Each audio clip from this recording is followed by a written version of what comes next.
Hello friends, आप सभी का बहुत बहुत स्वागत है हमारे channel HP knowledge for you में। दोस्तों, अगर आप भी GDS रिजल्ट का इंतजार कर रहे होंगे तो अब आपका इंतजार खत्म होता है। जी हाँ दोस्तों, आज की इस वीडियो में हम जानेंगे GDS की ओर से फर्स्ट मेरिट लिस्ट कब जारी किया जाएगा। GDS की ओर से ऑफिशियली अपडेट आ चुका है। जितने भी कैंडिडेट GDS के 28,636 पदों के लिए आवेदन किए थे उन सभी के लिए खुशखबरी आ चुका है, रिजल्ट का भी और मेरिट लिस्ट का भी। साथ ही बहुत सारे कैंडिडेट का फॉर्म रिजेक्ट होना स्टार्ट हो गए हैं।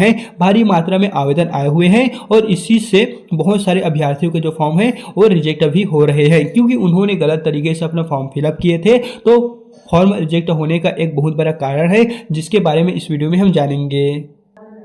तो दोस्तों, पहले हम आपको बता दें, इंडिया पोस्ट GDS की ओर से 28,636 पदों के लिए यह जो आवेदन है वो आए हुए थे, जिसमें सभी अभ्यर्थियों ने अपना फॉर्म फिलअप किए हैं। जहां पर जनरल में आपका टोटल 12,696 पोस्ट आया हुआ है, EWS के लिए 2,719 पोस्ट आया हुआ है, OBC के लिए 5,994 पोस्ट आया हुआ है, SC के लिए 3,942 पोस्ट आया हुआ है, ST के लिए 2,716 पोस्ट आया हुआ है, PWA के लिए 260 पोस्ट आया हुआ है और यहाँ पर PWD बी के लिए आपको यहाँ पर पोस्ट देखने को मिलने वाले हैं 271, PWD सी के लिए 257, PWD DE के लिए आपको टोटल यहाँ पर 81 जो पोस्ट है वो आपको देखने को मिलेगा। इस तरह टोटल 28,636 पदों के लिए जो है वो आवेदन जो है वो गए हुए हैं। सो दोस्तों, अब बड़ी मात्रा में अभ्यर्थियों को इंतजार है कि आखिरकार इसका रिजल्ट कब जारी होगा। जो फर्स्ट मेरिट लिस्ट GDS की ओर से आना है वो कब तक जारी होगा। जी हाँ दोस्तों, इसके लोग के ऑफिशियली यहाँ पर अनाउंसमेंट भी हो चुका है।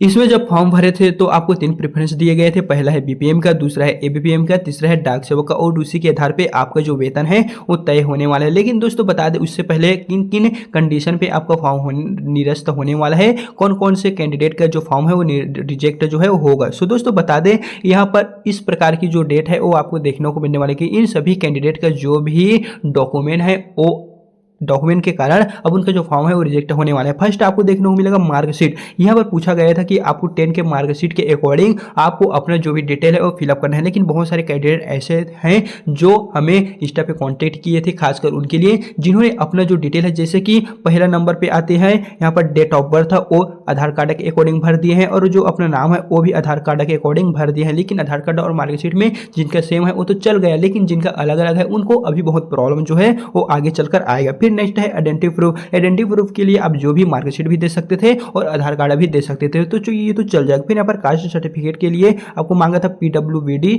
EWS, ये यहाँ पर अलग हो गया। फिर यहाँ पर बात करें डेट ऑफ बर्थ प्रूफ, ये दोस्तों आपको 10 के सर्टिफिकेट के अकॉर्डिंग ही देना था। 10 के सर्टिफिकेट में 10वीं के रिजल्ट में आपको जो भी डेट ऑफ बर्थ है वही यहाँ पर चलेगा, बाकी आधार कार्ड में जो होगा या फिर 12वीं के रिजल्ट में जो होगा वो नहीं चलेगा। अगर आपका 10वीं के में और आधार कार्ड में दोनों का डेट ऑफ बर्थ सेम है तो वो चल जाएगा। लेकिन बहुत सारे ऐसे कैंडिडेट हैं जिन्होंने हमें इंस्टा पे कांटेक्ट किए थे और कमेंट में भी बताए थे, तो उनका जो है वो नहीं चलेगा, फॉर्म निरस्त होगा, मतलब होगा, उनका नाम मेरिट लिस्ट में नहीं आएगा। सो आपका दोस्तों 10वीं में कितना नंबर है कमेंट में जरूर बताइएगा, ताकि हम आपको उस हिसाब से आपको बता सके।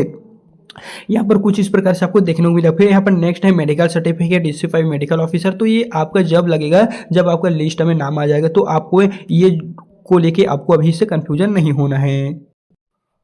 और वहीं हम आपको बता दें फोटो, बहुत सारे कैंडिडेट ऐसे हैं जिन्होंने फोटो जो है वो अपना गलत तरीके से भरे हैं। वहाँ पर ये मांगा गया था कि 6 महीने जो आप फोटो अपलोड करेंगे वो आपको पुराना नहीं होना चाहिए, लगभग 6 महीने के अंडर वाला फोटो होना चाहिए, चाहे सिग्नेचर कितना भी है वो चल जाएगा, लेकिन जो फोटो है वो 6 महीने के अंडर वाला ही होना चाहिए। लेकिन बहुत सारे कैंडिडेट क्या थे कि वे जो है वो अपना 1 साल पुराने फोटो जो उनके मोबाइल में था वो अपलोड कर दिए हैं, और 1 से 1.5 साल पुराना जो पहले से पड़ा हुआ फोटो था वो अपलोड कर दिए, तो उनका जो फॉर्म है वो निरस्त तो होगा ही। साथ ही दोस्तों बता दें, आपने कौन से फोटो अपलोड किए हैं कमेंट में आप जरूर बताइएगा। तो इस तरह आपको पहला देखने को मिलेगा, हमने आधार कार्ड के बारे में बता दी है, दूसरा 10 के मार्कशीट के बारे में भी बता दिए हैं, तीसरा फोटो के बारे में भी बता दिए हैं, और चौथा डेट ऑफ बर्थ के बारे में बता दिए कि आपको आधार कार्ड के अकॉर्डिंग नहीं भरना था, जो 10वीं में है उसी के आधार पर दोस्तों आपको जो है वो भरना था।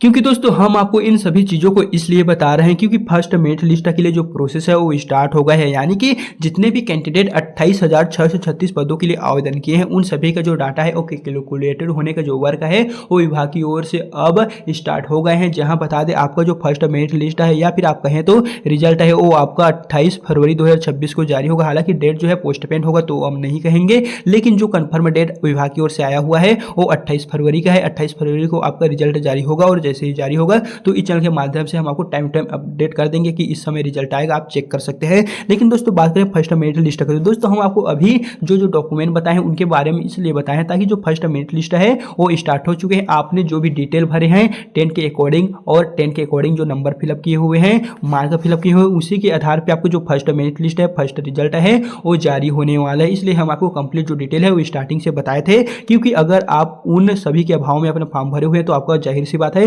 फॉर्म रिजेक्ट होगा। लेकिन दोस्तों अगर आपने सही से फॉर्म भरे हुए हैं तो आपको घबराने की जरूरत नहीं है, आपका नाम जो है मेरिट लिस्ट में जारी होगा। साथ ही आपने 10वीं में कितने नंबर पाए हैं वो दोस्तों आप हमें कमेंट में बताइएगा, तो हम आपको कमेंट में ही रिप्लाई दे देंगे। साथ ही दोस्तों आपको ये पता होगा कि पूरे इंडिया के लिए 28,636 पदों के लिए फॉर्म निकला हुआ है, लेकिन आपको ये पता नहीं होगा कि जनरल में कितने हैं। तो वो आप जो है यहाँ पर देख लीजिए, मात्र इतने हैं। जैसे कि अगर आप पूरे इंडिया में देखेंगे तो पूरे इंडिया के लिए 5,694 पोस्ट ही ओबीसी के लिए आया हुआ है। अगर आप जनरल कैटेगरी से देखेंगे, सामान्य जाति से, तो वो जो है 12,696 पोस्ट जो है वो जनरल के लिए आया हुआ है। बाकी ईडब्ल्यूएस के लिए 2,719, ओबीसी के लिए 5,994, एससी के लिए 3,942, एसटी के लिए 2,716। इस तरह जो पोस्ट है वो आपको दोस्तों देखने को मिलेगा और इसी के आधार पे आपने फॉर्म फिलअप किए होंगे। जैसे कि जो डिवीजन में सबसे ज़्यादा फॉर्म निकला हुआ है वही आपने फॉर्म फिलअप किए होंगे। तो अच्छी सी बात है दोस्तों, हो सके तो आपका जो नाम है वो जरूर से मेरिट लिस्ट में किसी न किसी आ जाएगा। साथ ही आपको कितने नंबर है कमेंट में बता दीजिए। अगर आपको इसको लेकर किसी भी तरह का कुछ भी डाउट होगा तो वो आप हमसे शेयर कर सकते हैं, या फिर आप हमें कमेंट में बताइए, हम आपको उसका रिप्लाई दे देंगे। साथ ही दोस्तों अगर आप कट ऑफ के बारे में जानना चाहते हैं कि कौन से स्टेट का कट ऑफ कितना जाएगा, कौन से डिवीजन में कितने नंबर पाने वालों को नाम आएगा, लो और हाई कट ऑफ कहा जाएगा, तो आप हमें कमेंट में बताइए। इस पर हम आपको फुल वीडियो बना के प्रोवाइड कर देंगे। सो दोस्तों चलिए फिर मिलते हैं नेक्स्ट वीडियो के साथ।